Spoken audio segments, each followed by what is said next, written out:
সেই অবকাশ তাদের দেয় না মস্তিষ্ক। আটকে যায় শৈলীর দৃষ্টি রিমলেস চশমা পরিহিত সুদর্শন এক মুখশ্রীর পানে। ধাপাধাপ কয়েকটা হার্টবিট মিস হয় ওর। ইয়া মামুদ, চশমায় মানুষকে এতটাও সুন্দর লাগতে পারে নাকি?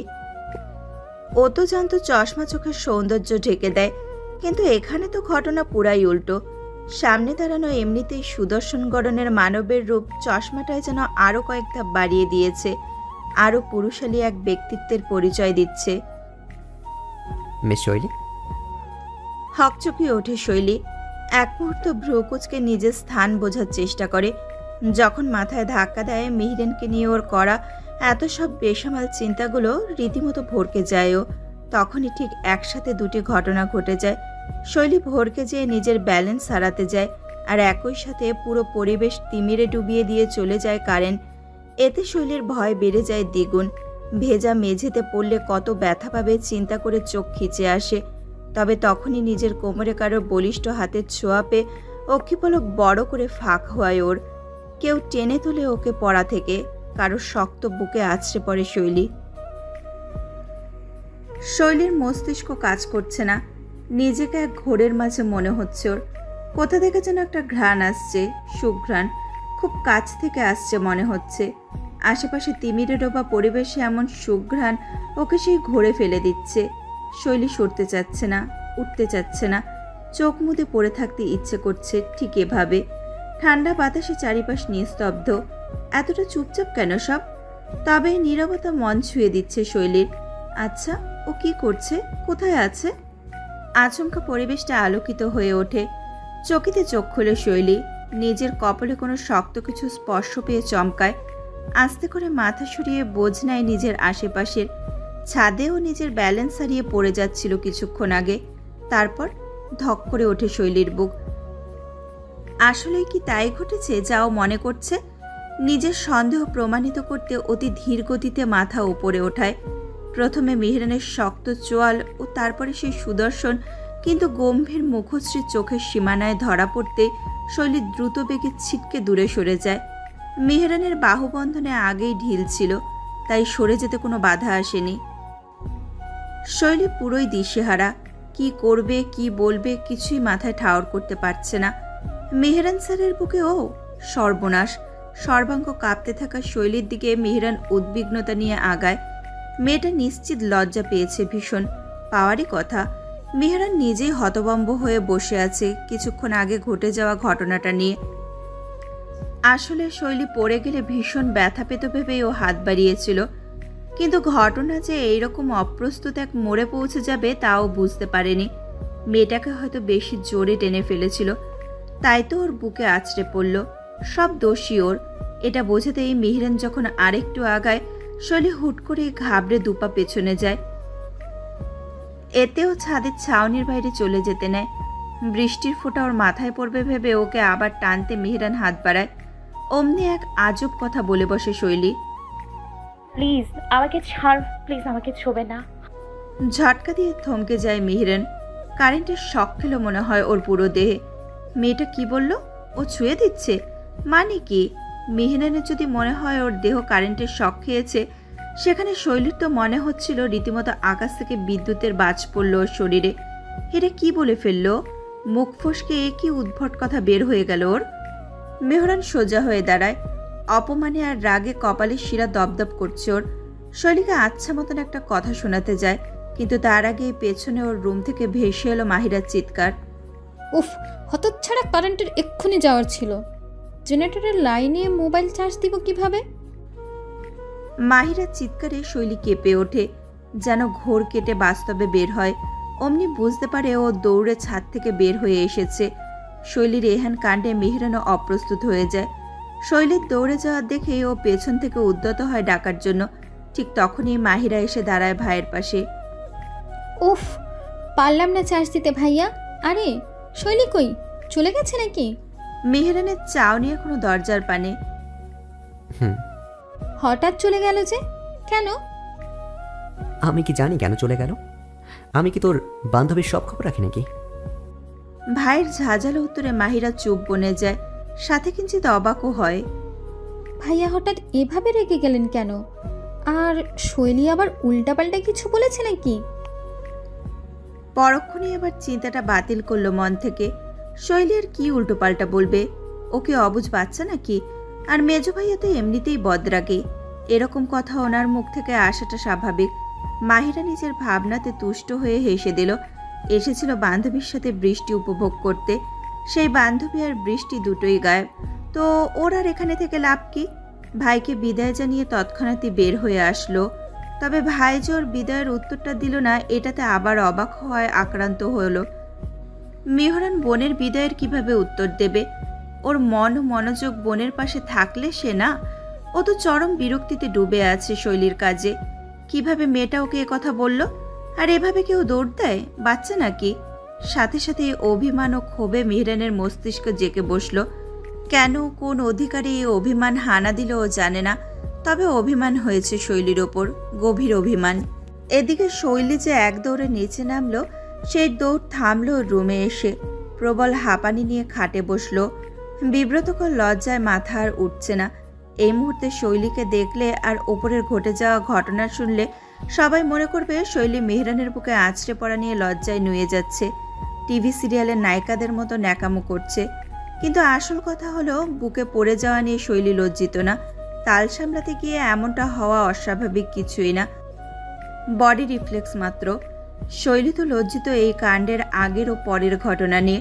মেহরানের ওপর যে আজ একেবারে অনাকাঙ্ক্ষিতভাবে শৈলী রীতিমতো ক্রাশ খেয়েছে, তা ওর বুঝতে বাকি নেই। একদম নির্লজ্জের মতো হাঁ করে তাকিয়ে মেহরানের চশমা পরিহিত সুদর্শন চেহারাটাকে শুধু গিলে খেয়েছে ও। এরকম একটা অস্বস্তিকর কাজ কেমনে হলো শৈলীর দ্বারা? এটাতেই ও ভীষণ ভীষণ লজ্জিত। এইসব বেসামাল ভাবনাগুলোর জন্যই তো ও পড়তে গেল। আর বিষয়টা যদি এখানেই শেষ হতো তাহলেও তো মানা যেত। মেহরানের বুকে পড়ে যাওয়ার পর কি করলো শৈলী? একেবারেই দিক বিদিক ভুলে গেল। মেহরানের দেহের ঘ্রাণে এমনই এক ঘোর জড়ালো যে আশেপাশে সব মস্তিষ্ক থেকে বিদায় নিল। ছি ছি ছি ছি, কি একটা অবস্থা! ছি। আর তারপর মেহরান হয়তো ওকে কিছু বলতেই আসছিল, কিন্তু শৈলী কি করলো? পুরো ঘটনার দোষ এক প্রকার ওনার উপরেই চাপালো। শৈলী এতদিনে বুঝে গেছে এই মানুষটা কতটা আত্মসম্মানী একজন ব্যক্তি। তাকে এভাবে বলাতে, তার শুধু একটা ছোট লাইনই হোক না কেন, তাকে এভাবে বলাতে ওনার ভীষণ মাইন্ড করার কথা। হঠাৎ শৈলীর মনে হলো ওর শ্বাস নিতে কষ্ট হচ্ছে। বেডসাইড টেবিলে রাখা পানির গ্লাস উঠিয়ে সরাসরি পানি গলায় চালান করলো। যখনই একটু দম নিতে পারলো, তখনই খাটে রাখা ফোনটার কাঁপুনিতে ফিরে তাকাতে হলো ওকে। মাহিরার কল দেখে চমকে গেল। হায় হায়, এসবের মাঝে আমি মাহিরাকে ভুলেই গিয়েছি। ওকে ছাড়াই তো চলে আসলাম। ধুর, সব দিকেই ভুল হচ্ছে আজ। দ্রুত হাতে বান্ধবীর কলটা রিসিভ করলো শৈলী। অমনি কান ফাটানো চিৎকারে আক্রমণিত হলো। ফোনটা একটু কান থেকে সরিয়ে চোখ খিচে বন্ধ করলো এক পলক, তারপর আবার কানে নিল। দোস্ত দোস্ত, সরি রে। কিসের সরি? আমাকে এভাবে রেখে দৌড় মারলি কেন? এরকম মির্জাফরগিরির কি মানে? আসলে আসলে কি? আসলে আম্মু ডেকেছিল দরকারে, তাই আর কি। ওপাশ থেকে এবার কণ্ঠ নরম হলো। ও আচ্ছা আচ্ছা, বাদ দে। শোন, কালকে রেডি থাকিস কিন্তু, 9টায় বের হব। শৈলী ব্যতিব্যস্ত হয়ে ওঠে। কালকে মেহরানের সাথে এক গাড়িতে ওঠা অসম্ভব। দোস্ত, তোরা চলে যাস, আমি একটু পরে আসবো। কালকে আমার জন্য একদম না শৈলী, ভাইয়ার কড়া নির্দেশ তোকে একা ছাড়তে না বলেছে। আর তার উপর আজ রিক যা করলো, এরপর তো আমি নিজেই তোকে একা ছাড়ার সাহস পাবো না। কিন্তু মাহি, আমার একটা কাজ আছে। বরাবরের মতনই শান্ত শৈলী। চঞ্চল মাহিরার কাছে হার মানল। ওদের সাথে যাবে জানিয়ে ফোনটা রেখে দিল। মালিহা নিজের ঘরে থেকে বৃষ্টি বিলাসে মগ্ন যখন আফিয়া বেগম দরজায় নক করলেন। মালিহা, আম্মু আসবো? আফিয়া বেগম রুমে ঢুকতেই মায়ের কাছে এসে পৌঁছায় মালিহা। আফিয়া মুচকি হাসলেন। থিসিসের চক্করে মেয়েটা বেশ ব্যস্ত থাকে ইদানিং, ঘরেই দেখা যায় না ওকে। তার উপর ভার্সিটিটা দূরে হওয়ায় আরও কষ্ট বেড়েছে। মেহরান, মেহরাব আর মাহিরা যেরকম এক ভার্সিটি থেকে পাশ করা, কিন্তু মালিহা সেটায় ভর্তি হয়নি। ওর পছন্দের ভার্সিটি চুজ করেছে। আফিয়া মেয়েকে নিয়ে খাটে বসেন, চুলে হাত দিয়ে কপট রাগ প্রকাশ করেন। চুলের কি হালত হয়েছে তোর? জট বেঁধে গেছে কেমন, দেখ, একটুও তেল দিস না। মায়ের রাগের পেছনে যত্নটাকে উপলব্ধি করতে পেরে এক প্রকার গলে পড়ল মালিহা। গদগদ সুরে বলল, সময় পাই না তো আম্মু। আফিয়ার ভীষণ মায়া হয়। তেল নিয়ে আয়, আমি দিয়ে দিচ্ছি। আফিয়ার বলতে দেরি, মালিহার তেল নিয়ে মাটিতে বসতে সময় লাগে না। এত বড় মেয়ের এরকম বাচ্চামো দেখে আফিয়া জোরেই হেসে ফেললেন। সেই হাসি সংক্রমিত হলো মালিহার মাঝেও। দুই মা মেয়ে কিছুক্ষণ এইভাবে এই দিক ওই দিকের গল্পে মশগুল রইলেন। এক পর্যায়ে আফিয়া বেগম সেই প্রসঙ্গে কথা তুললেন, যেটার কারণে আজ বিশেষভাবে তার বড় মেয়ের রুমে আসা। একটু সময় নিয়ে নিজের ভেতর কথা গোছান তিনি, তারপর মুখ খোলেন। হ্যাঁ রে মা, তোকে একটা প্রশ্ন করি। মালিহার তখন চোখ জোড়া বন্ধ, চুলে মায়ের হাতের ম্যাসাজের মজা নিচ্ছে। আমাকে প্রশ্ন করতে তোমার পারমিশন নিতে হবে কেন আম্মু? বলে ফেলো। না মানে, আচ্ছা শোন, ঘুরিয়ে পেঁচিয়ে কিছু বলবো না, সোজা জিজ্ঞেস করছি, তোর জীবনে কি কেউ আছে? ধপ করে মালিহার চোখ খুলে যায়, শক্ত হয়ে আসে ওর পুরো শরীর। মেয়েকে চুপ থাকতে দেখে আফিয়া বেগম আবার নরম সুরে জিজ্ঞেস করলেন, কিরে মালিহা, উত্তর দিচ্ছিস না যে? আছে নাকি কেউ? এবার মালিয়া ধরফরিয়ে ওঠে। কই? না আম্মু, কে কে কে থাকবে? কেউ নেই।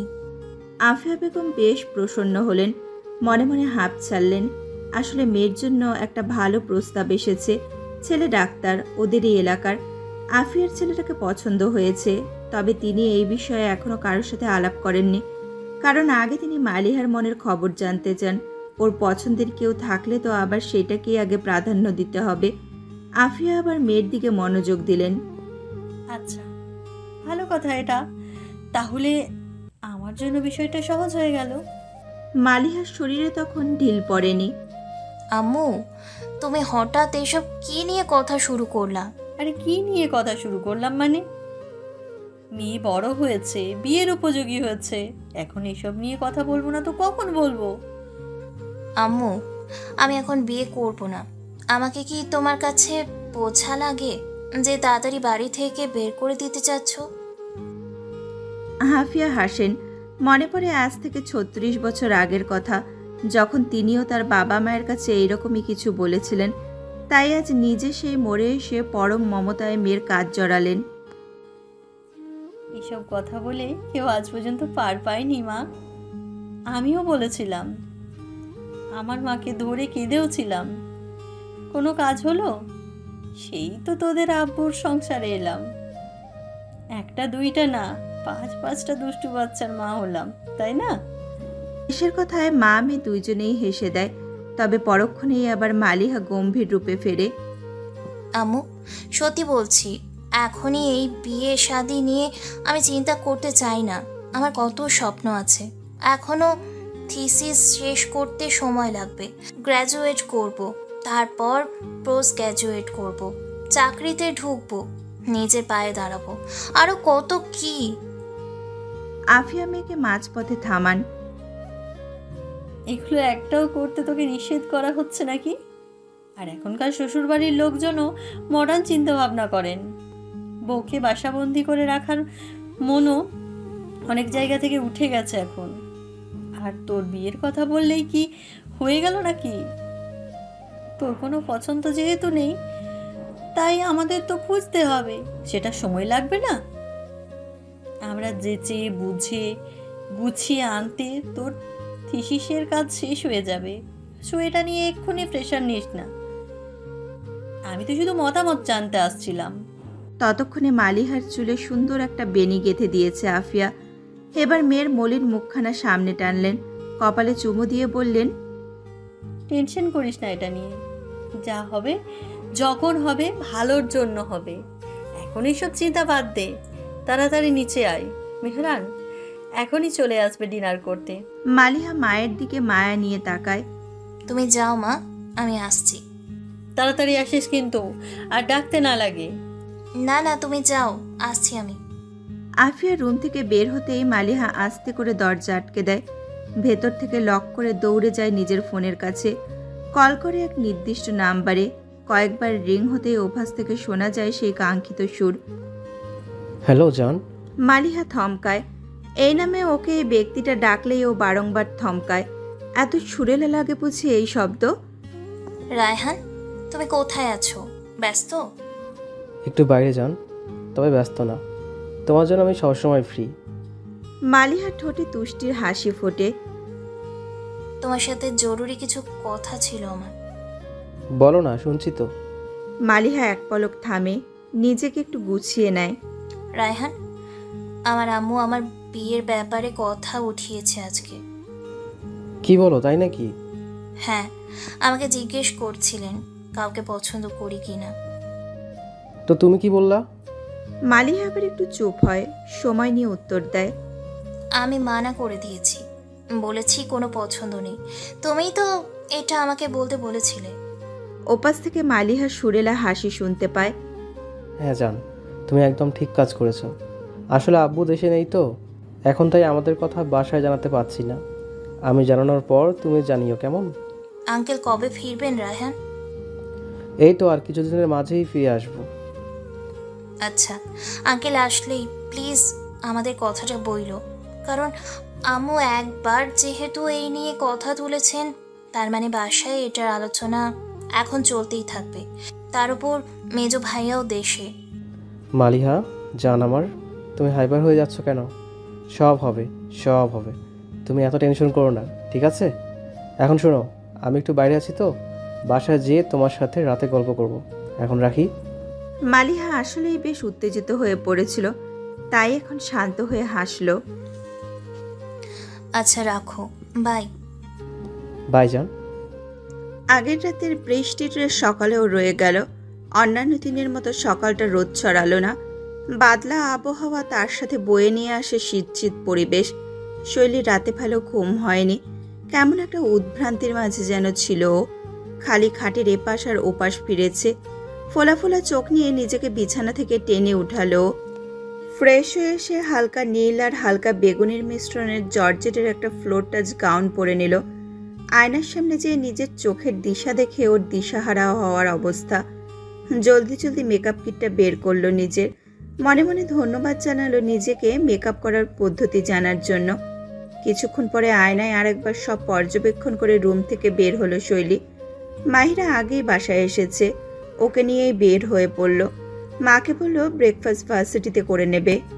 দরজার বাইরে মেহরান আর মেহরাব দুইজনকে একসাথে চোখে পড়ল, একে অপরের সাথে গল্প করছে।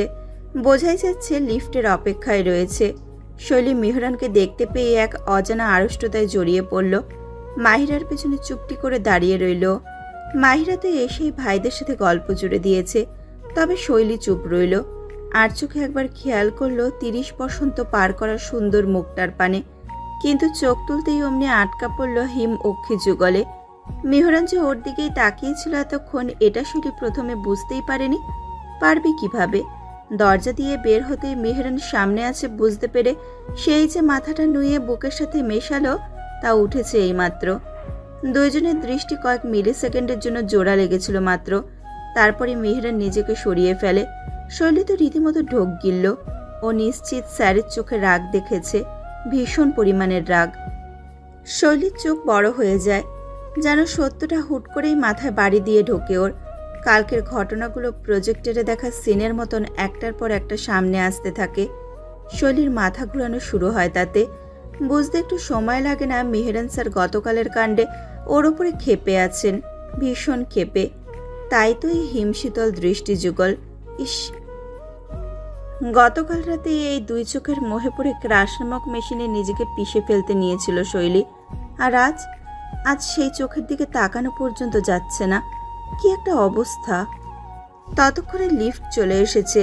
দরজা খুলতেই মেহরান প্রথমে উঠে ভেতরের এক কোনায় দাঁড়িয়ে মোবাইলে মনোনিবেশ করলো নিজেকে। এদিকে মেহরান ও শৈলী ছাড়াও যে বাকি দুইজন ওদের সাথে আছে, তারাও আজ করতে পারছে আবহাওয়ার উত্তাপ। মাহিরা ও মেহরাব একটু পরপরই একে অপরের দিকে তাকিয়ে চোখের ইশারায় প্রশ্ন করছে, ভাইয়ার কি হয়েছে রে? আমি কি জানি? আরে তুই তো এতক্ষণ ভাইয়ের সাথে ছিলি, জানবি না কেন? ওদের ইশারার কথোপকথনের মাঝে গ্রাউন্ড ফ্লোরে এসে লিফট থামলো। দরজা খুলে সবাই বের হতেই মেহরান সোজা গাড়ি আনতে চলে গেল। ও যেতেই ফোঁস করে উঠল মাহিরা, ভাইয়া আজকে এইভাবে রেগে আছে কেন? বাপরে বাপ, ওনাকে দেখেই তো আমার গায়ে হিম ধরে যাচ্ছে। মেহরাবও কাঁধ ঝাঁকায়, আমিও বুঝলাম না। তোরা আসার পর দেখি আরও চুপ হয়ে গেলেন। আমরা আসার পর? হ্যাঁ, তার আগে তো আমার সাথে টুকটাক কথা বলছিলেন, কিন্তু পরে আর কিছুই। এই চুপ চুপ, ভাইয়া আসছে। গাড়িটা দৃশ্যমান হতেই তিনজন শটান হয়ে দাঁড়িয়ে পড়ল। ওদের সামনে আসতেই নিজেদের নির্ধারিত আসনে বসে পড়ল ওরা। একবার আর চোখে সবাইকে বসতে দেখে নিঃশব্দে গাড়ি ছুটল মেহেরান। পুরো গাড়িতে কোনো কথা হলো না। সামনে ঝোলানো রিয়ার ভিউ মিররে শৈলী একটু পরপর মেহেরানের লৌহেনের শক্ত মুখাননের দিকে দেখছিল। ভেতরে ওর ডামাডোল বাজছে ওনার রাগ দেখে। মেহরাবের শেষ কথায় নিজের প্রায় নিশ্চিত থাকা সন্দেহটা পুরোপুরি সত্য প্রমাণিত হলো। আসলেই ওর ওপরেই স্যারের রাগ, নয়তো ও আসার পর থেকে স্যার এভাবে চুপ হয়ে যাবেন কেন? শৈলীর আশঙ্কার মাঝে ভার্সিটির মূল ফটক দিয়ে গাড়ি ঢুকলো। ওরা নেমে দাঁড়াতেই মেহরান কোনো কথা না বলে চলে গেল পার্কিং লটের দিকে। মাহিরা একবার সেই দিকে চেয়ে আপন মনেই দীর্ঘশ্বাস ছাড়ল। কে বা কি কারণে যে ভাইয়া এত রেগে আছে আল্লাহই জানে। তবে এভাবে চললে ওনার মাইগ্রেনের পেন উঠতে দেরি হবে না। বেচারি নিজের অসুস্থতা নিজেই ডেকে আনে। শৈলী চুপচাপ মাহিরার কথা শুনল পুরোটা। কথা মুখ দিয়ে বের হচ্ছে না, কারণ গলায় আটকে আছে অপরাধ বোধ। কি কাজ? ওই আম্মু দিয়েছেন একটু। স্যারের শরীর যদি আমার জন্য খারাপ হয়ে যায় তাহলে? আয় হায়, না না না, এটা ঠিক হবে না। মানুষটা আমাকে সব দিক থেকে বাঁচানোর চেষ্টা করেছেন, আমাকে প্রোটেকশন দিয়েছেন, এমনকি আমার জন্য রিকের সাথে অনেক রকম ঝামেলা জড়িয়েছেন, যার প্রতি আমি এত কৃতজ্ঞ। সে আমার জন্য অসুস্থ হয়ে যাবে, এটা ঠিক না। শৈলী তৎক্ষণাৎ সিদ্ধান্ত নেয় সে মেহরান স্যারের কেবিনে যেয়ে নিজে দেখা করে আসবে, ক্ষমা চাবে গতকালের ব্যবহারের জন্য। বোঝাবে সে এটা কোনোভাবেও মিন করেনি, মুখ ফসকে বের হয়ে গিয়েছে মাত্র। তাছাড়া রিকের বিষয়টা নিয়েও তো ভালো করে তাকে ধন্যবাদ দেওয়া হয়নি। মালিহা আজ ভার্সিটি যাওয়ার সময় গাড়ি নেয়নি, মাঝে মাঝেই নেয় না, বাসায় বলে দেয় কোনো বান্ধবীর গাড়িতে যাচ্ছে। কিন্তু আসলে সেই দিনগুলো দেখা করতে যায় রায়হানের সাথে। এই মুহূর্তে ধানমন্ডির এক কফি শপে বসা দুইজন। মালিহা নিজের হাত ভরে দিয়েছে রায়হানের হাতের মাঝে, যা রায়হান মুঠি করে ধরে আছে। মেয়েটার মুখে এক অন্যরকম সুখানুভূতি খেলা করছে, মনে চলছে তীব্র প্রশান্তির ঢেউ। দুইজনই চুপ থেকে শুধু সময়টাকে উপভোগ করছে। এরই মাঝে পাশ থেকে শোনা গেল ওয়েটারের সুরেলা ধ্বনি। ফুল পাওয়ারের হাসি ঠোঁটে মেখে মেয়েটি মেনু কার্ডটা সামনে এগিয়ে দিল। রায়হান সৌজন্য হাসি দিয়ে মেনু হাতে নিল, তাকালো মালিহার দিকে। আমার জানটা কি খাবে? মম, একটা ক্যাপাচিনো। শুধু ক্যাপাচিনো? আর কিছু নাও সাথে? না না রায়হান, আর কিছু খাবো না। বাসা থেকে ব্রেকফাস্ট করে এসেছি, এখন পেট একদম ভরা। রায়হান কপট রাগ দেখায়। ব্রেকফাস্ট করেছো তো বাসায়, তাই বলে আমার সাথে কিছু খাবে না নাকি? এত কম খেলে বিল তো কিছুই আসবে না। এত সস্তায় ছেড়ে দিলে পরে কথা হবে বয়ফ্রেন্ড কিপটা, গার্লফ্রেন্ডকে ভালো মতো ট্রিট করে না। মালিহা রায়হানের আদর মাখা অভিযোগে হেসেই খুন। তুমি এত কিউট কেন বলো তো?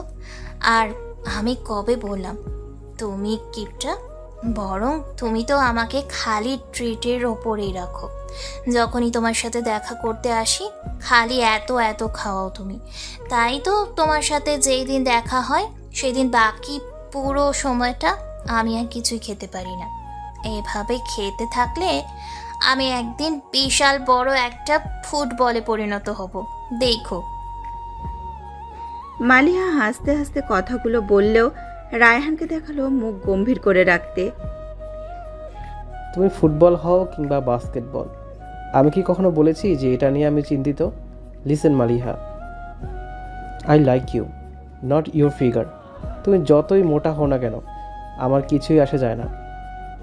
তাই এই ভয়ে খাওয়া বন্ধ করে দিবা বা পছন্দের খাবার খাবা না, এইটা হবে না। এবার বলো কি অর্ডার দিব তোমার জন্য? এখানের মেল্টেড লাভা ব্রাউনিটা তোমার খুব পছন্দ, সেটা অর্ডার দিই? মালিহার চোখে ততক্ষণে অথই জল, যে কোনো সময় টুপ করে পড়তে পারে মুক্তার ন্যায় অশ্রুফোঁটা। ও ভেবে পায় না এত ভালো একটা মানুষকে নিজের ভাগ্যেও পেল কিভাবে, যে ওকে এত ভালো বুঝে, নিঃস্বার্থভাবে ভালোবাসে কিভাবে। শুধু মালিহাই না, ওদের পাশে দাঁড়ানো 21 বছরের মেয়ে সার্ভারটারও চেহারায় ছিল আজকাল বাহ্যিক ভালোবাসার গল্পের মাঝে এমন এক নিখাত প্রেম উপলব্ধি করার মুগ্ধতা। নিজের কেবিনে সে ধপ করে চেয়ারে বসে পড়ল মেহরান। শৈলীকে দেখে নিজের রাগ এতক্ষণ অনেক কন্ট্রোলে রাখার চেষ্টা করেছে, এখন আর পারছে না। সত্যি বলতে কালকে থেকেই মেহরানের মাথার রগ দপদপাচ্ছে। শৈলীর মুখ থেকে শোনা সে একটা লাইন বারবার ওর কানে বাজছিল, প্লিজ আমাকে ছোবেন না। আবার নড়ে ওঠে মেহরান, কপালের ভাঁজ বেড়ে যায় কয়েক গুণ। কিভাবে এই কথা বলতে পারলেন মিস শৈলী? আপনি কি তাহলে আমাকে এমনই মনে করেন? মেহরানের গভীর তেষ্টা পায়। টেবিলের একপাশে রাখা গ্লাসের ওপর থেকে কোস্টারটা সরিয়ে ঢকঢক করে পানি গিলে ঠিক তখনই দরজায় নক পড়ে। মেহরান ঘড়ি দেখে ভ্রুজোড়া কুচকায়। মিটিং তো আধা ঘন্টা পরে, এখন কে এলো? তরিন ভার্সিটিতে এসে মালিহাকে পাগলের মতো ঘুরে ঘুরে খুঁজে বেরিয়েছে। আসলে সে একটা আজীব কাণ্ড করেছে। গতকাল শপিং করতে গিয়ে হঠাৎ একটা টাইয়ের ওপর চোখ আটকায় তরিনের। মেহরানের সেই টাইটা পরা এক ছবি আঁকে মনের ক্যানভাসে। পর মুহূর্তেই সেই টাইটা কিনে নেয় ও। কিন্তু কেনার পরে ম্যাডামের হুঁশা আসে, কিনে তো ফেললো, এখন এটার মালিকের কাছে এটা পৌঁছাবে কিভাবে? মেহরান তো ওর সাথে কথাই বলে না, কদাচিৎ তাকায়। সেখানে ওর কাছ থেকে উপহার নেবে? তরিনের মাথায় চিন্তাটা আসতেই ও এটা বাদ দিয়ে দেয়। আজগুবি আইডিয়া। অনেক রাত পর্যন্ত ভেবেছে তরিন কিভাবে দেওয়া যায় উপহার তার পছন্দের মানবকে।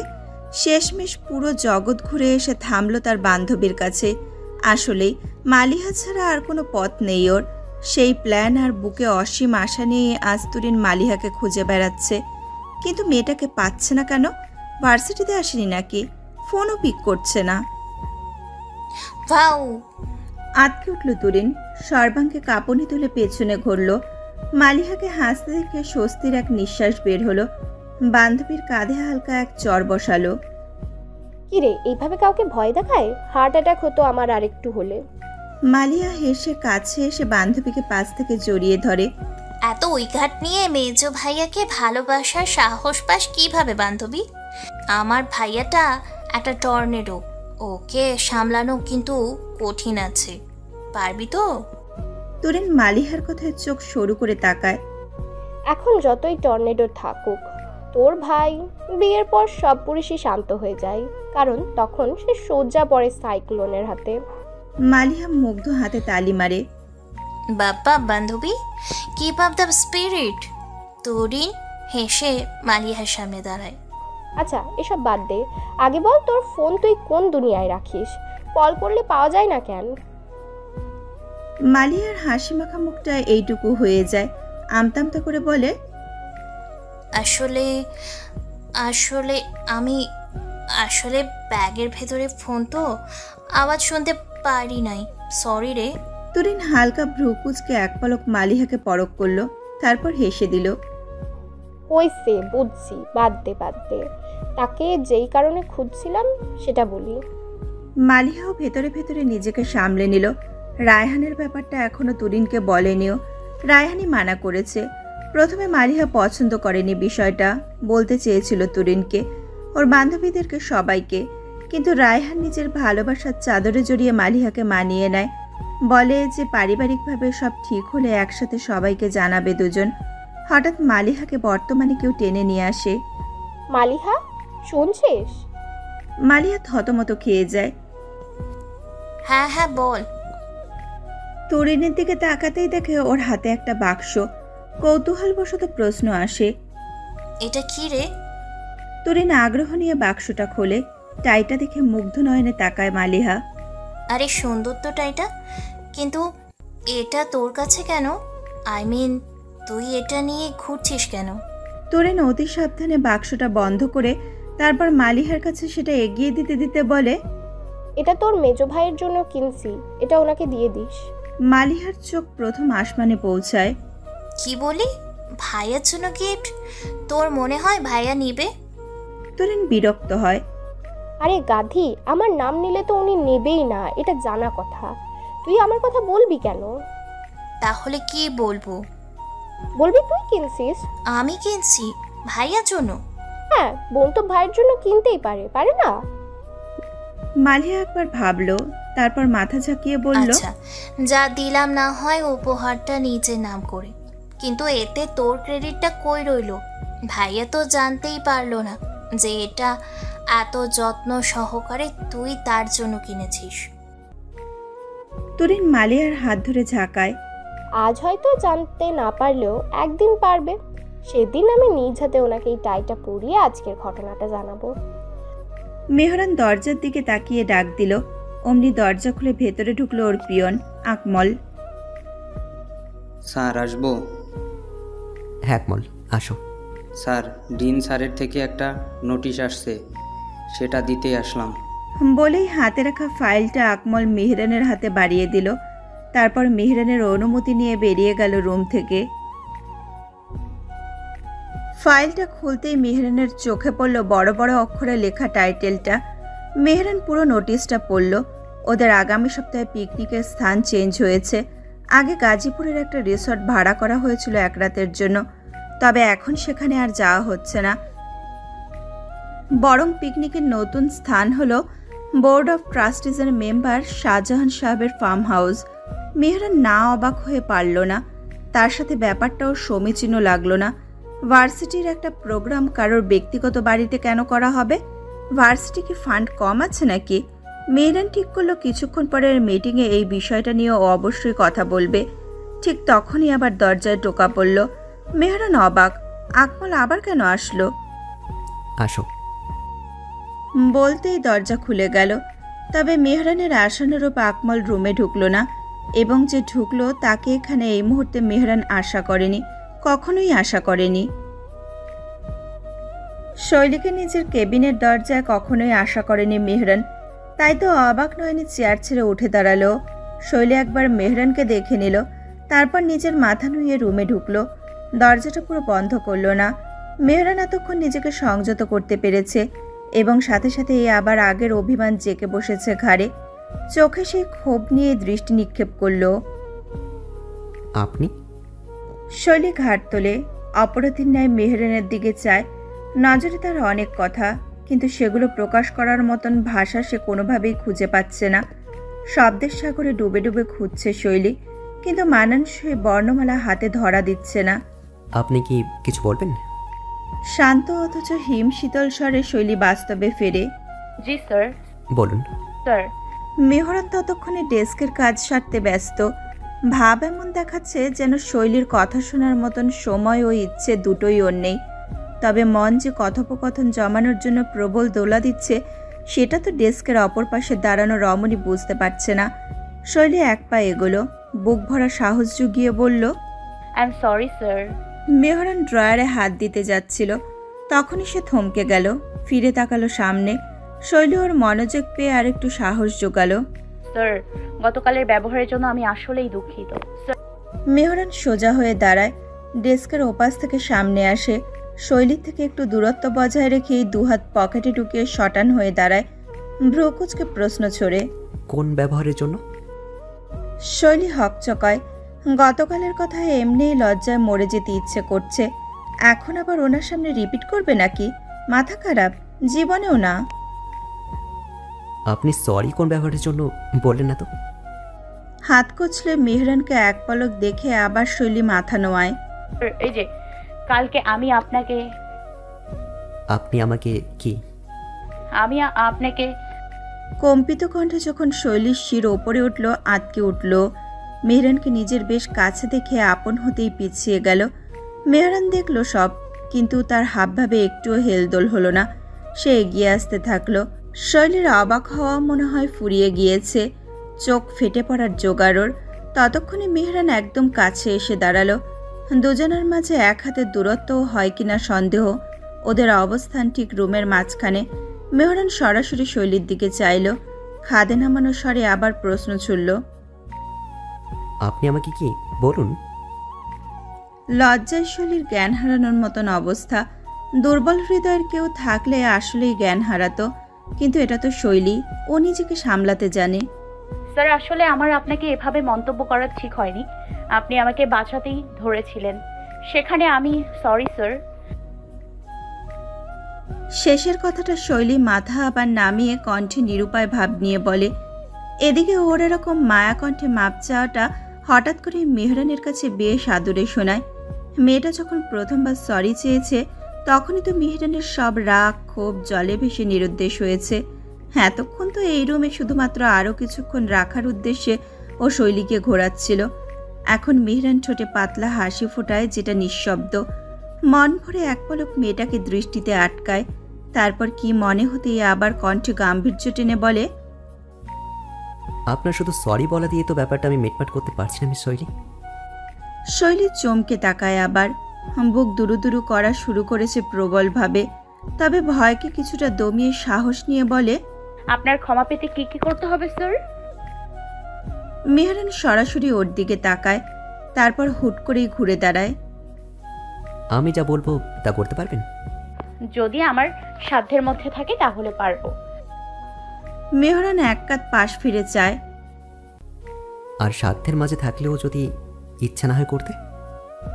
শৈলী মাথা একটু একপাশে উঁচু করে মেহরানের দৃষ্টি আকর্ষণ করার চেষ্টা করে। স্যার, আপনার সাথে আমি অন্যায় করেছি, তাই সাধ্যে থাকলে ইচ্ছে নিয়ে চিন্তা করব না, ভেবে নেব এটাই আমার প্রায়শ্চিত্ত।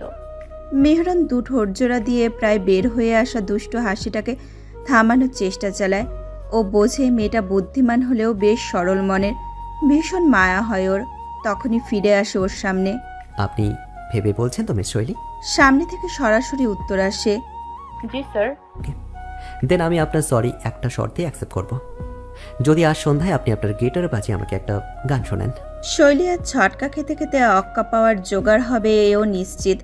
নয়তো মেহরান স্যারের মতন এমন গম্ভীর নিরস রাগী ব্যক্তির মুখ থেকে এমন রসে ভরা শর্ত মেনে নেওয়া কঠিন বই কি, একেবারেই অসম্ভব। শৈলীর দৃষ্টি মেহরানের সারা চেহারা জুড়ে খোঁজ শুরু করলো, সত্যতার খোঁজ। কারণ শৈলীর এখনো বিশ্বাস মেহরান ওকে এমন কিছু বলেইনি, ও ভুল শুনেছে। তাও নিজেকে একটু যাচাই করে নেওয়া আর কি। হঠাৎ তুরির আওয়াজে চোখ নড়ে ওঠে শৈলীর। মেহরানের নজরের হাসি এবার আর ওকে এড়িয়ে যেতে পারে না। কি হলো শৈলী, শর্ত শুনিয়ে পিছিয়ে গেলেন নাকি? আগেই বলেছিলাম আমার শর্ত আপনি মানতে পারবেন না। কণ্ঠে কৌতুক ও তাচ্ছিলতার আঁচ পেল শৈলী। অমনি অবাক হওয়া সব ভুলে যেয়ে রাগের পাড়া বেড়ে গেল তিত্তির করে। কেন মানতে পারবো না স্যার? কেন মানতে পারবো না স্যার? আমিও আগেই বলেছি সাধ্যের মাঝে থাকলে অবশ্যই চেষ্টা করব। আজ সন্ধ্যায় তাহলে গান শুনছি, তাই তো? অমনি শৈলীর দৃষ্টিতে ধরা পড়ল ইতস্ততা। আজকেই শোনাতে হবে? কণ্ঠে দুষ্টুমি মেশালো মেহরানের। শর্ত কিন্তু আজকে পর্যন্তই ভ্যালিড। শৈলী এক পরত দম নেয়, গাউনের এক পাশ হাতের মুঠোয় খামচে ধরে আবার ছেড়ে দেয়। তারপর সেই ইতস্তত কণ্ঠে একটি বাক্য উচ্চারণ করে, ঠিক আছে। মেহরান মৃদু হাসে। ওকে, তাহলে কথা রইল, আজ সন্ধ্যায় ছাদে আপনার গান শুনছি। জি স্যার। ওকে, আপনার আর কিছু বলার আছে? না স্যার। আমার একটা মিটিং আছে, যদি আপনার আর কোনো কিছু না থাকে আমি চলে যাচ্ছি স্যার। বলে আর এক মুহূর্তও দাঁড়ালো না শৈলী। মেহরানের চোখের নিমেষে দৌড়ে বের হয়ে গেল রুম থেকে। ও চলে গেলে হেসে ফেলল মেহরান। এমন এক আবদার যে ওর মুখ থেকে আসবে এটাও নিজেও প্রথমে ঠাহর করতে পারেনি। ডান হাতে ঘাড় চুলকে নিজেই খানিকটা লজ্জা পেল। পর মুহূর্তে আবার সোজা হলো ওর শির। যাই হোক, আবদার যেহেতু করেই ফেলেছে তো থাক সেটাই। এখন এসব নিয়ে চিন্তায় বসলে আর মিটিংয়ে যাওয়া হয়েছে, তাই মেহরান নিজেকে প্রস্তুত করতে ব্যস্ত হয়ে পড়ল। শৈলীর পায়ে আজ পাখা গজিয়েছে মনে হয়। ফাঁকা করিডোর দিয়ে এক দৌড়ে 9 তলার খোলা বারান্দায় পৌঁছে শ্বাস ছাড়ল। ভাগ্যে সেই সময় ক্লাস চলছে বলে মানুষজন বাইরে কম, আর এটা ফ্যাকাল্টিদের ফ্লোর বলে সবসময় একটু চুপচাপ থাকে। শৈলী বারান্দার ঠিক এক কোনায় যেয়ে দাঁড়ালো। মনের মধ্যে এখনো দমকা হাওয়া চলছে। স্যার একে আবদার করলেন? হঠাৎ শৈলী ভড়কায়। আচ্ছা ওয়েট, উনি কেমনে জানলেন আমি গিটার বাজাতে পারি, গান গাইতে পারি? আমি তো কখনো। তখনই শৈলীর মস্তিষ্ক প্রবল দোলা দেয়। ওকে টেনে নিয়ে যায় অতীতে সেই বৃষ্টি ভেজা সন্ধ্যায়, যেদিন প্রথম দেখা হয়েছিল ওর মেহরানের সাথে। শৈলী সেদিন ছাদে গানই তো গাচ্ছিল, গিটার বাজিয়ে। সেটাই দেখেছিলেন তিনি। শৈলী ভীষণ অবাক বোধ করে এই ভেবে যে সেই দিনের সাক্ষাৎ মেহরান এখনো মনে রেখেছে। অজান্তেই লজ্জারা ঘিরে ধরে ওকে। গানটা গেয়েও তো মনে করেছিল মিহরান বোধহয় ডিস্টার্ব বোধ করেছে, কিন্তু এখন তো মনে হচ্ছে শৈলী আবার আড়ষ্ট হয়ে যায়। এক নতুন চিন্তা মনে বাসা বাঁধে। ওনাকে গান শোনাবো বলে তো আসলাম, কিন্তু একা একা কিভাবে ওনাকে শোনাবো? আর এই গান শোনানো তো পরের কথা, ওনার সামনে একা বসতেই তো পারবো না। কেমন অড একটা বিষয় না? মাহিরাকে বলবো আমার সাথে আসতে, মাহিরাকে বলবো আমার সাথে যেতে। এই চিন্তায় খুশি মনে এক পা বাড়াতেই আবার পিছায় শৈলী। না না, মাহিরাকে কেমনে বলি, কি বলি? এটাই যে ওর মেজো ভাই আমার কণ্ঠে গান শুনতে চাইছে, তাহলেই হইছে। একে তো সে নাচনি বুড়ি, তার ওপর পড়বে ঢোলের বাড়ি। আমাকে খ্যাপাতে খ্যাপাতে আস্ত রাখবে না ও। ওকে বলাই যাবে না, তাহলে কাকে বলবো? মেহরাবকে? না না না, ও তো আর এক বেরসিক। প্রথমেই ঝামটা মেরে আমাকে নাকচ করবে। তাহলে কি করি? এই চিন্তার ভার মাথায় নিয়ে শৈলী লিফটের কাছে উপস্থিত হলো। এই মুহূর্তে প্রবল মামার হাতের এক কাপ গরম কফি না খেলেই নয়, ওটা খেলেই মাথার বুদ্ধি খুলবে শৈলীর বিশ্বাস। আগেও এই পন্থা প্রয়োগ করেছে, তাই আর বিলম্ব না করে ছুটল ক্যান্টিনে। দুপুর 1:20 বাজে যখন মেহরান নিজের কেবিনে পা রাখল, মাথাটা ওর রাগে দপদপ করছে। মিটিংয়ে যেসব কাণ্ড হলো তা একটাও ওর পছন্দসই না। পিকনিকের ভেন্যু বদল করতে অনেক চেষ্টা করেছে সে, কয়েকবার ইস্যুটা তুলেছে, কিন্তু প্রতিবারই বিভিন্ন সব কারণ দেখিয়ে ওর প্রস্তাব নাকচ করে দেওয়া হয়েছে। একবার মনে হচ্ছিল বলেই ফেলুক যে এই পিকনিকের সাথে ও জড়িত থাকতে চায় না, কিন্তু এটা প্রফেশনালিজমের মাঝে পড়ে না বলে অগত্যা চুপ থাকলো। মেহরান নিজের সুইভলিং চেয়ারটায় বসে গভীর মনোযোগে একটি বিষয় অনুধাবন করল। ভার্সিটির ইন্টারনাল এনভায়রনমেন্টটা বেশ কারাপ্টেড। জোরজার মুলুক তার পরিস্থিতি বিরাজ করছে এখানে। ট্রাস্টি বোর্ডের সদস্য আরও অনেকেই থাকার পরও শাহজাহান সাহেবের জোরটাই খুব বেশি খাটানো হয়। বাবার এই ক্ষমতার তাণ্ডব ছেলেটাকেও গ্রাস করে নিয়েছে, তাই তো সে আজ এত বেপরোয়া। তবে আপাতত মেহরানের রাগ রিকের ওপর না, তাই ওর চ্যাপ্টার মাথা থেকে ক্লোজ করে দিল। পিকনিকটা নিয়ে ওর দায়িত্ব যেই ডিউটি পড়েছে তা পরিচালনা করার সুষ্ঠু একটা পরিকল্পনা গঠন করায় লেগে গেল। দুপুর পার করে বিকেলের শুরু। ঠিক তখনই মালিহা আর তুরিন ঢুকলো বাসায়। আফিয়া বেগম তুরিনকে দেখে খুশি হয়ে কাছে আসলেন। তুরিন মামুনি এসেছে দেখি। মালিহা বান্ধবীর এক হাত নিজের সাথে পেঁচিয়ে হেয়ালিভাবে বলল, এখন তো আসা যাওয়া লেগেই থাকবে মা, তুমি চিন্তা করো না।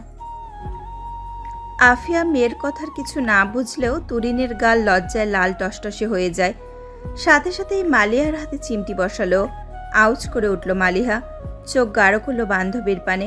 ঠিক সেই সময় বাসায় ঢুকলো মাহিরা, মেহরাব আর শৈলী। আফিয়া বেগম তখন শশব ব্যস্ততায় লেগে গেলেন। ছেলেমেয়েরা রাজ্য জয় করে বাসায় ফিরেছে, সাথে নিয়ে এসেছে বান্ধবীদের। আপ্যায়নের একটা ব্যাপার আছে না?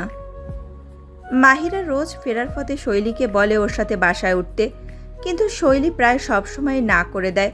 তবে আজ মাহিরার প্রস্তাবে ও এক কথাতেই রাজি হয়ে গিয়েছে, কারণ এখনও ওর মাথায় কোনো বুদ্ধি খেলে উঠতে পারেনি। প্রবল মামার কফির আইডিয়া পুরাই ফ্লপ।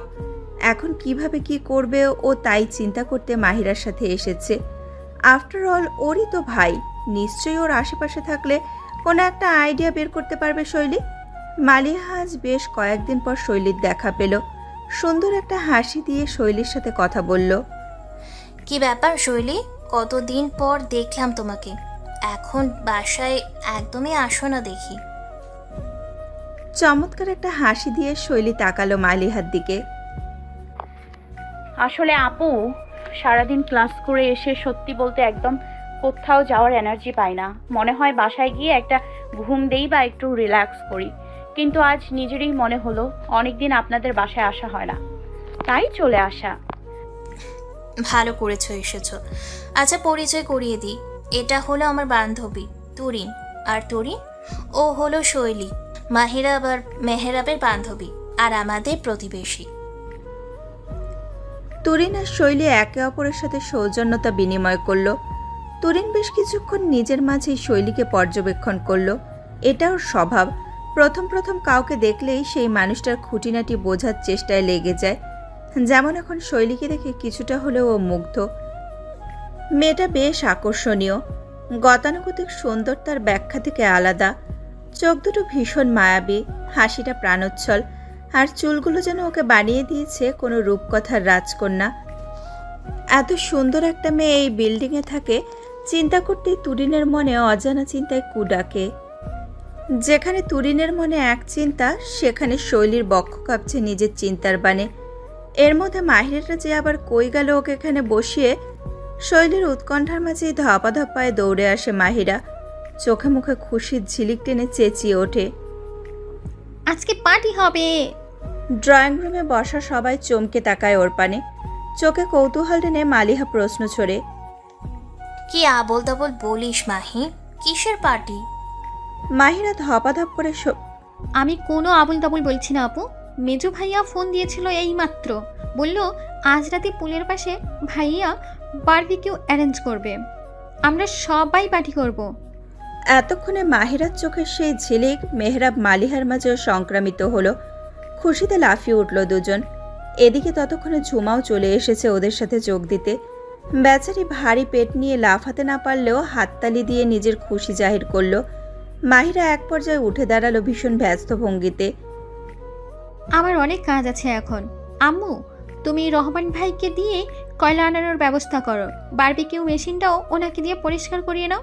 আর মেহরাব, তোকে আর আমাকে ভাইয়া বেঙ্গল মিটে যেতে বলেছে, ওখান থেকে সব ম্যারিনেট করা আইটেম নিয়ে আসতে বলছে।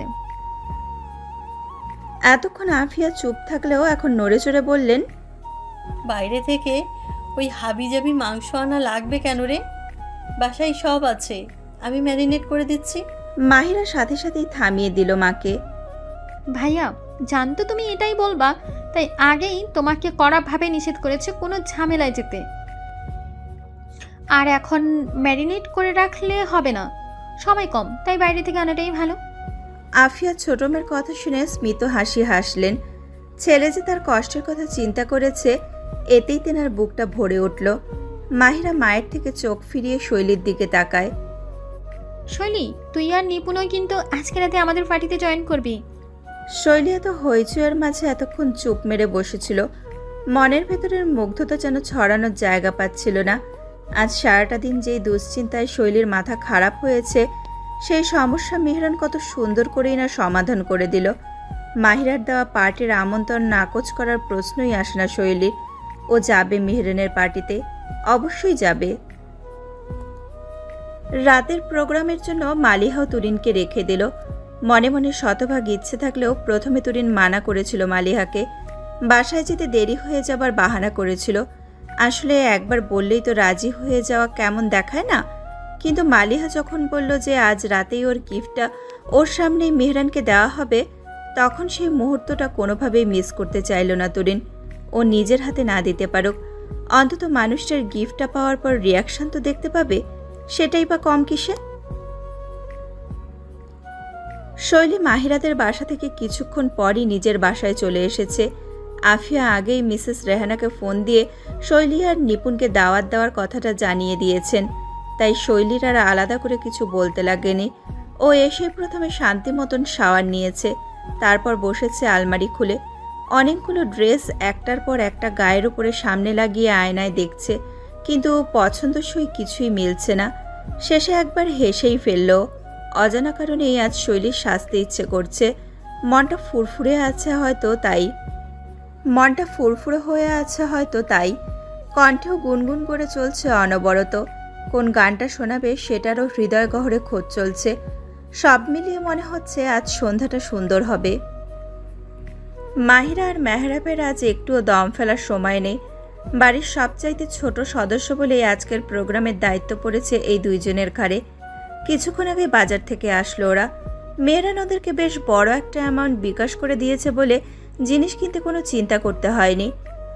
Beef steak, chicken drums, beef আর চিকেন সসেস থেকে নিয়ে গ্রিলের কোন আইটেমটা ওদের ফর্দে নেই। তার সাথে আবার সিক্রেট রেসিপি থেকে বড় দেখে একটা রাসবেরি চিজ কেক আর সফট ড্রিঙ্কসও এনেছে। মায়ের হাতে সব কিছু সঁপে দিয়ে দুইজনেই গেল ফ্রেশ হতে। এর মাঝে শুনে গিয়েছে যে মেহরানও বাসায় চলে এসেছে আর ওদের তাড়াতাড়ি ওপরে চলে আসতে বলেছে সব সেট আপ করার জন্য, তাই সময় বিলম্ব করার প্রশ্নই আসে না। তরিনের মন এই মুহূর্তে খারাপ, ভীষণ রকম খারাপ। সে থম মেরে চুপচাপ খাটে বসে নিজের মোবাইলের দিকে তাকানো। ঠিক সেই সময় মালিহা রুমে আসে দুজনের জন্য পানি নিয়ে। বান্ধবীর এরকম শুকিয়ে যাওয়া মুখ দেখে মালিয়া ব্যস্ত হয়ে খাটে বসলো। এই দোস্ত, কি হয়েছে? তরিন মুখ লটকে তাকায়।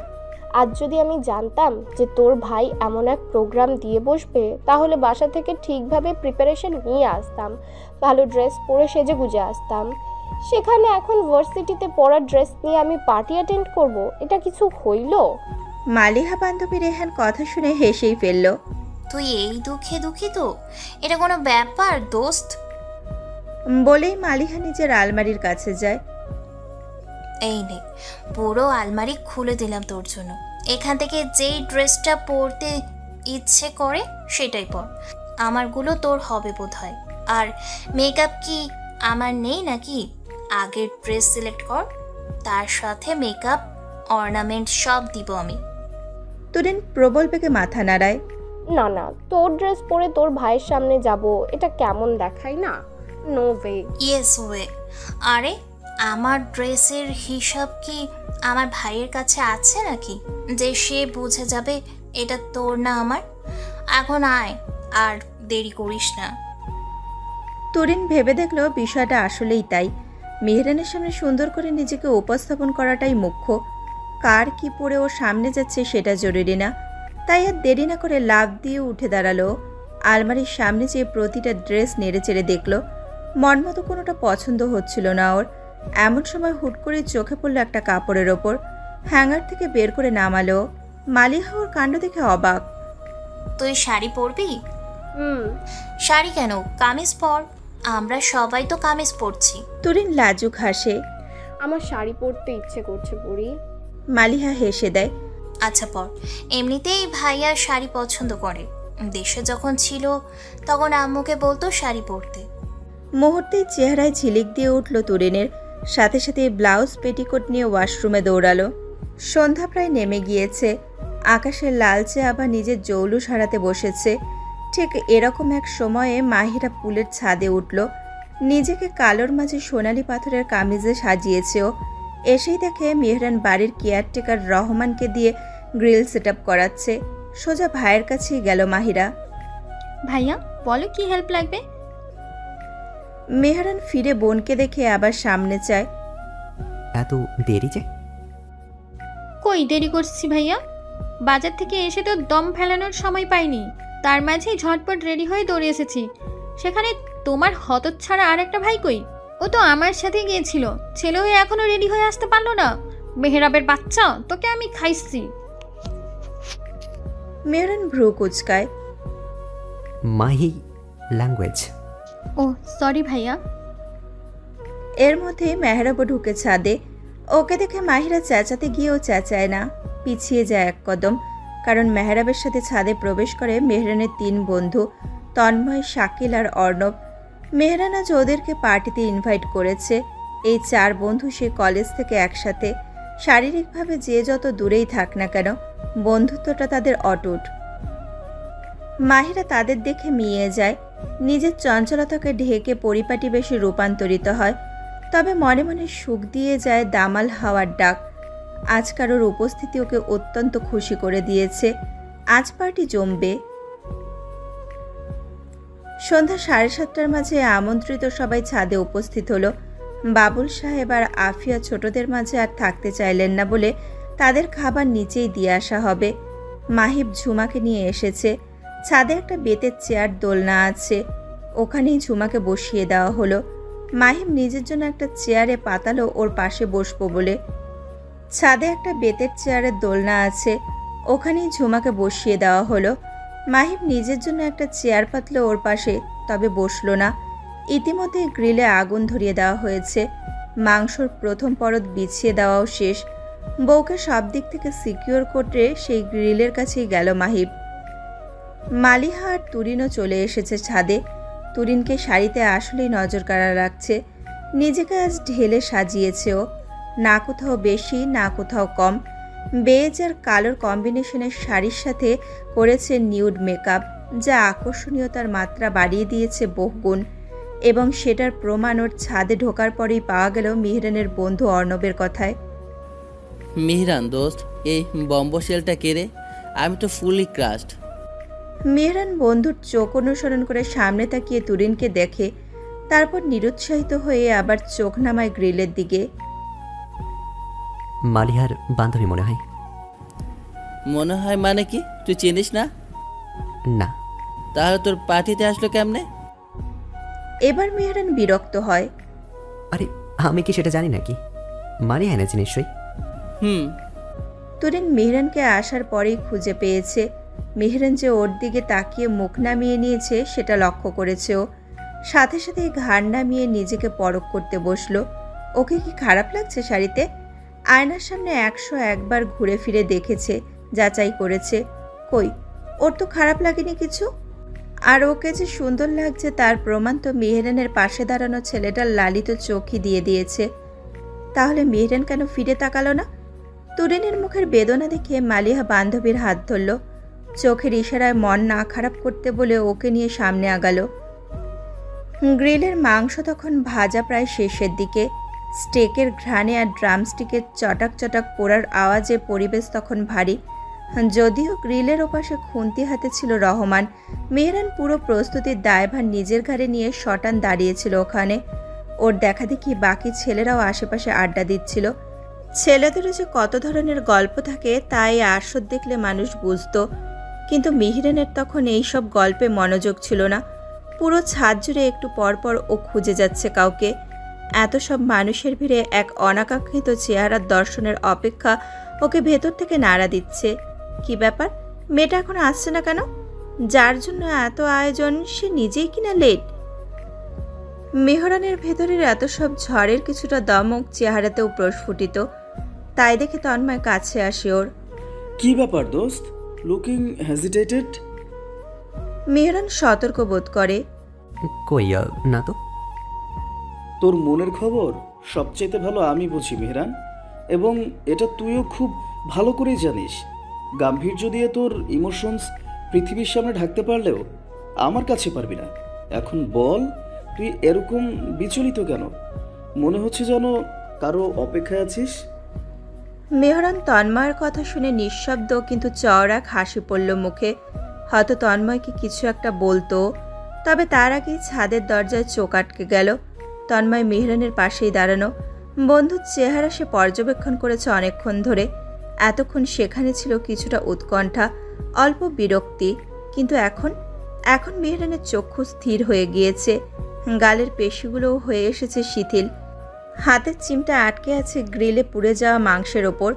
তন্ময় মেহরানের চোখ অনুসরণ করে সামনে তাকালো।